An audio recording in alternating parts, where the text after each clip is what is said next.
Lab में देखते हैं कि पदार्थ की तीन अवस्थाएं अपना रूप कैसे परिवर्तित करती हैं। जैसे गिरगिट रंग बदलता है, हमारे ये पदार्थ भी अपना रूप बदल लेता है। उसका आकार निश्चित नहीं होता, पर आयतन उसका निश्चित होता है।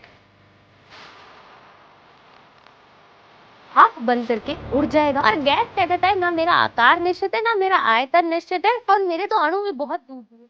हमने पढ़ा तो बहुत सारी बार है कि पदार्थ की तीन अवस्थाएं होती हैं, ठोस, द्रव और गैस। आज हम हमारी लैब में देखते हैं कि पदार्थ की तीन अवस्थाएं अपना रूप कैसे परिवर्तित करती हैं। तो यहाँ पर मेरे पास है ये आपका जल, जो कि जमा हुआ है, बर्फ रूप में है, ठोस अवस्था में है। अब ध्यान से समझते हैं कि ठोस अवस्था का मतलब क्या होता है। तो आप यहाँ देख सकते हैं कि इसकी जो आकृति है ये एकदम निश्चित है और इसका आयतन भी एकदम निश्चित है। और ये किस रूप में है, ये आपको दिख रही होगी एकदम ठोस रूप में। तो यहाँ से मुझे तीन बातें पता चली। पदार्थ की जो ठोस अवस्था होती है उसका आकार निश्चित होता है, उसका आयतन निश्चित होता है, उसकी आकृति फिक्स्ड होती है, और साथ ही साथ पदार्थ के जो अणु हैं वो पास पास होते हैं। अब हमें क्या करना है, इसका रूप परिवर्तित करना है। जैसे गिरगिट रंग बदलता है, हमारा ये पदार्थ भी अपना रूप बदल लेता है। कैसे बदलता है, चलो ट्राई करके देखते हैं। हम क्या करेंगे, हम इस पैट्री डिश पर गर्म करेंगे, और जैसे ही आप इसे गर्म करेंगे तो ये जो आपकी बर्फ है ये क्या हो जाएगी, ये पिघलना प्रारंभ करेगी। और आप देख सकते हैं कि बर्फ जैसे ही पिघलती है तो द्रव बनेगा ही सही। अब इसमें से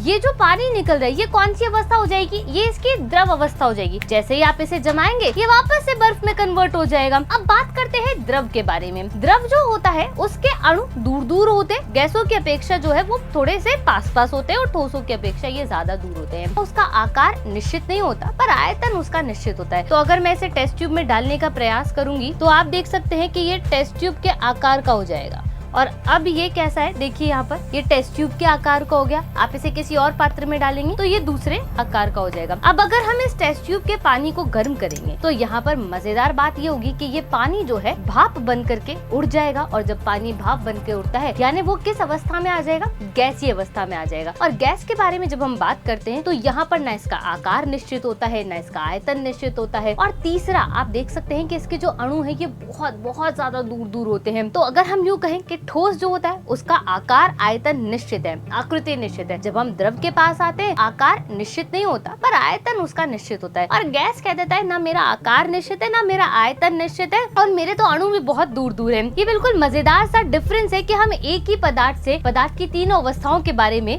बात कर सकते हैं। और आप यहाँ से देख रहे हैं कि जो धुआं यहाँ निकल रहा है ये धुआं नहीं, ये जो आपका पानी है ये भाप बन करके यहाँ से उड़ रहा है। तो प्यारे बच्चों, आज हमने सीखा है कि पदार्थ जो होता है वो तीन अवस्थाओं में हमें मिलता है। तो ऐसे ही मजेदार एक्सपेरिमेंट्स के लिए बने रहिए मेरे साथ। तब तक के लिए धन्यवाद।